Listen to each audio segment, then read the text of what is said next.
Okay, this is Ryan Auroch, and welcome to Basic Men's Sexuality Learning to Breathe, Part 1 of 3. So, the good news is up front when you're trying to improve your sexuality, the things that have contributed to any problems or issues that you have in your sexuality are not inherently you. The things that you were taught are conditioned with, primarily psychologically. There may be medical issues at some level, but most of our problems with sexuality have to do with our society, our culture, our parents, the patterns that we saw, the things that we were taught and shown. And regardless of the fact that these things were done and perhaps hampered our progression or challenged us, now it's our responsibility to be able to take charge of what happened and change things. So the basics of energy are also the basics of sexuality, and I explain these in my mini course, which I hope you've seen by now. And they are breath, movement, sound, and intention. Today we're going to be talking about breath. And if you have an issue with Mr. Happy, so if you're having erectile dysfunction, premature ejaculation, or anything that's going on in your body sexually that you don't like, then you want to look at these things, breath, movement, sound, and intention, as ways of things that might be stuck and ways to shift or change what's happening. So if you have the problem of not getting things going sexually, then actually that means that you don't have enough energy focused in your genital region, and that's all that means. Again, there's a couple blood flow issues, there might be health things, but for most men, it's a question of energy. And if things are going too quickly, if it's over too fast, then you probably have energy trapped where it counts. So you're not flowing through your body, but it's all stuck in your genitals, and then the explosion happens too quickly. So everything I teach you is about practicing. This isn't just intellectual knowledge. This is actually physical body stuff. These aren't concepts that you get to say for a test. They're skills that you practice over time and get better and better at. And just like any other skill, from practicing the piano to learning Mandarin and speaking it, be patient with yourself while you're doing the practicing. Even if things are fine and you don't have any issues, these fundamentals are the things that are going to get you to Michael Jordan status in the bedroom. And as you make progress, you're going to be mastering them at finer and finer levels to get longer and longer pleasure experiences with your partner at a deeper level. So, just a little bit of background for you. Why do we have problems breathing? Why do we breathe so shallowly? Why is our pleasure so restricted because of that? Primarily, it comes down to childhood issues. Children are big energy. They like to run, they like to yell, they like to move, and we don't live in a world that makes that real easy most of the time, because we live in a small energy society. We hold everyone and everything to very small amounts of energy, except for some exceptions, which I'm going to talk about in a moment.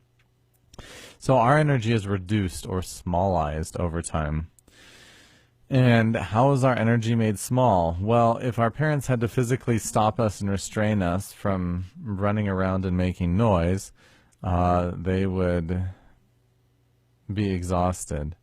So instead of that, they create tools that they can use to help us do what they want, and that is usually shame, which includes blame, guilt, fear, and punishment, rewards, and threats.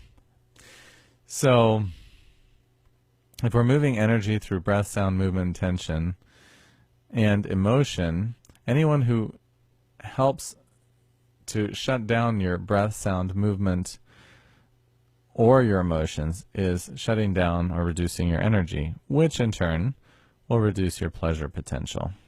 So when you're told as a kid, be quiet, stop running around, so stopping either your sound is one source of energy, or your movement is another source of energy, or told big boys don't cry, blocking your emotions, which are another source of energy, or you're told some of these other things, then what happens is your energy is getting reduced and shut down. So So we have all this pent-up energy, so what do? We have these culturally approved exceptions: sports, rock concerts, game shows, video games, where we kind of are allowed to scream, yell, make noise. I say video games because it's putting you in another world where you can experience what's happening by proxy, and energetic experiences by proxy. But those are the places where we're allowed to let that energy off. But it's not actually the situations and the settings where the energy was, where it flows for our pleasure most deeply when we're authentic, unfortunately, in my experience. So I say most people are breathing at around 10 to 15% of their breath capacity, which you hear we only use 10% of our brain. And I don't know what that means, but I definitely know that we only use 10 to 15% of our breath, and therefore we only have access to 10 to 15% of our energy, which in turn leads to a 10 to 15% experience of life.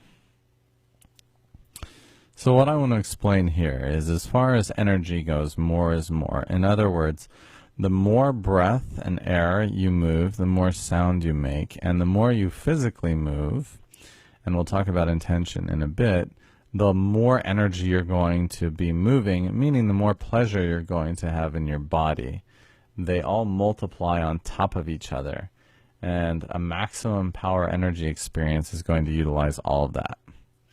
So if you grew up like me, then your experience of masturbation as a man was probably not very strongly contributing to your energy and your pleasure. So I was told that it was a sin and it was evil and I was bad for doing it.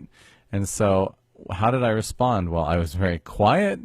I was in the bathroom. It was secret. It was shamed. And it had to be over quickly, right? What are you doing in the bathroom? You know, I mean, it was just this horribly shame-filled experience for me. And as a result, what happens is we train our bodies physiologically to orgasm quickly when we're young. And then we have a problem, because do you know what happens when you're with a beautiful woman and you're repeating that habit of going quickly and quietly and probably with shame? Then what's going to happen? Well, that's how premature ejaculation is practiced in our youth, and then becomes the norm when we start interacting with the opposite sex. So our energy is pretty shut down from that experience, as well as everything I talked about in childhood. This also applies to your woman or the women in your life, because they've also forgotten how to use breath and sound and movement for their energy, because they were shamed just like you were. So what do we do now? Well, we have to start to let go of our belief blocks and our emotional blocks around breath, sound, and movement. And to do that, I encourage you to practice each part of this separately, which is why we're focusing on breath this month. Then you put them all together to get the greatest energy experience. And again, this is something to be practiced over months and years, not something that you can expect to change instantly. All right? So we're going to look at some ways for you to start releasing some of those blocks that you have around pleasure.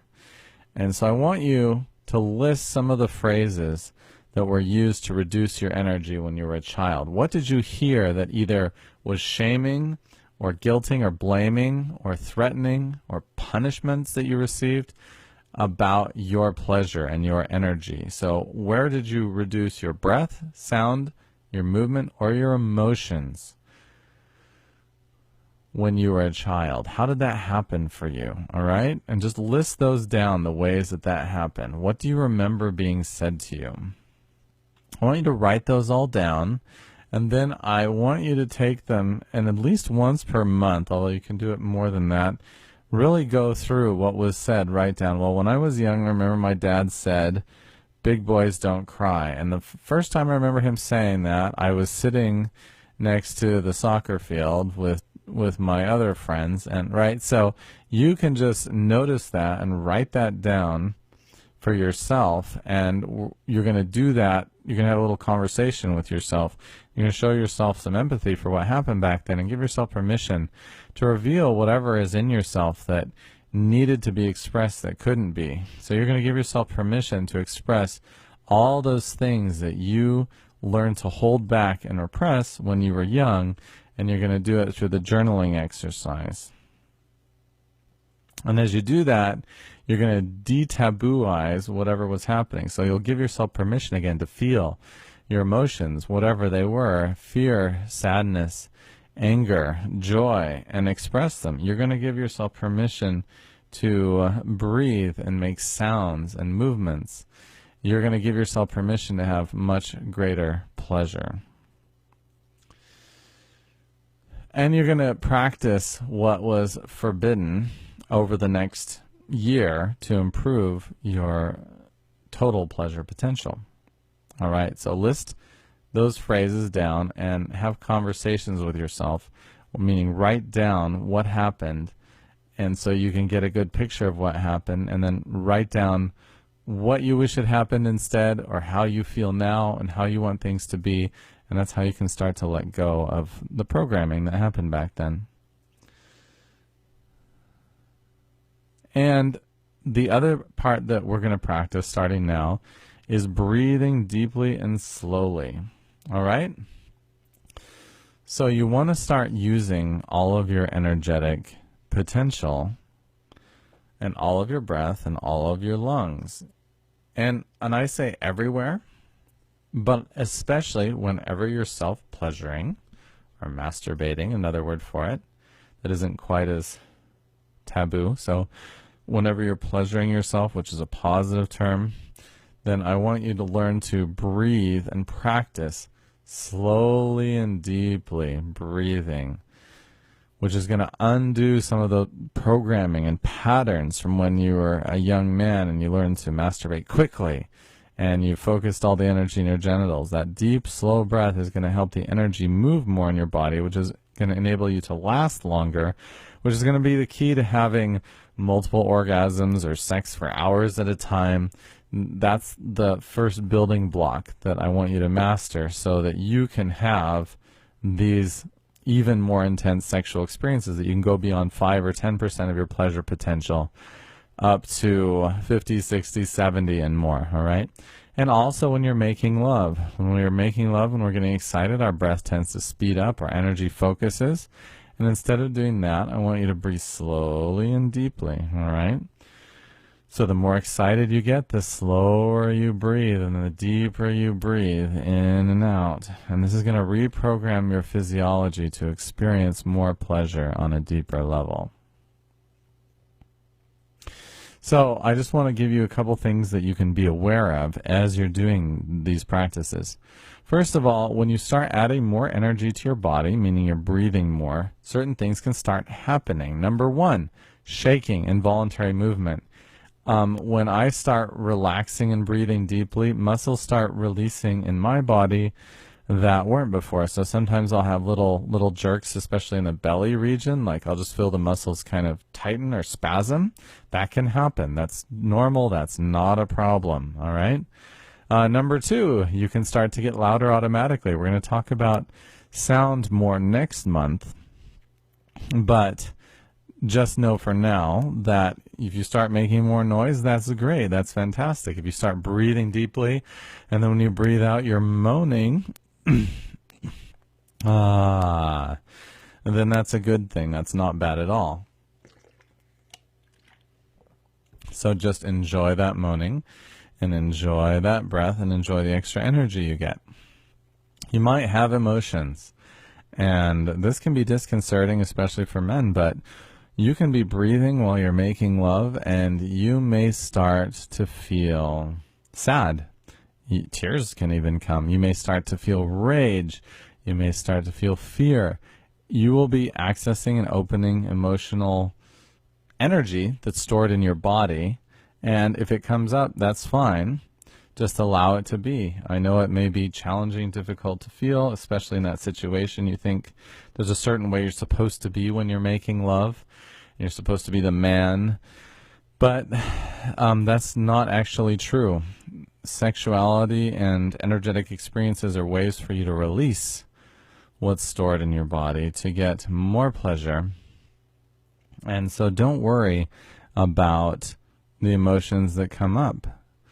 Just let them be, and I promise you that your partner, if you have any sort of good connection, if she's a good partner for you, she will appreciate what's happening. She will understand what's happening and be able to connect with you in those emotional times. And even more, she'll have permission to express her own emotions when you're making love, which happens quite often when I'm making love. I've had lots of tears come up, and then people be afraid or sad, and I just had to comfort the woman I was making love to and help her experience her tears, and that was okay. That was not a bad thing. So has to let that flow, and that's going to be part of it, and I understand that can be challenging, but this is going to change your whole life if you can just let this happen. And if emotions come up and you find yourself repressing them very quickly, that's all right. You notice them, you're a step further, just keep going. Just keep practicing the deep, slow breath. The other thing that can happen is you might find, along with the shaking, some cramping happen. For example, your hands might start clenching, kind of involuntarily almost. This is very rare, but it can happen if you have high energy states. And it can be a bit disconcerting, but again, it's nothing to worry about. It can be completely normal when you're adding energy to your body. And if any of that energy is too much, just jump into a cold shower. If you're shaking and you're not stopping shaking in a time that is comfy with you, or if your hands aren't releasing, or if the emotion feels too much, you can just jump in a cold shower, and all those energy responses will stop until next time that you're making love or connecting to yourself in pleasure. All right? So all of those things are fine, and they can all be stopped with a shower. They will integrate more and more over time. You don't need to worry about them. Just let them happen, and they will disappear and transform and take their own path. You don't need to worry about them. So, to recap your homework, I want you to breathe deeply and slowly in life while you're self-pleasuring and during sexual experiences, whether you're giving or receiving. So whether you're active or more passive during sexuality, breathe slowly and deeply. And then the other part was writing down some of the things that you were told that shut down your energy when you were growing up. Thanks for watching. I look forward to hearing about how these practices affect you.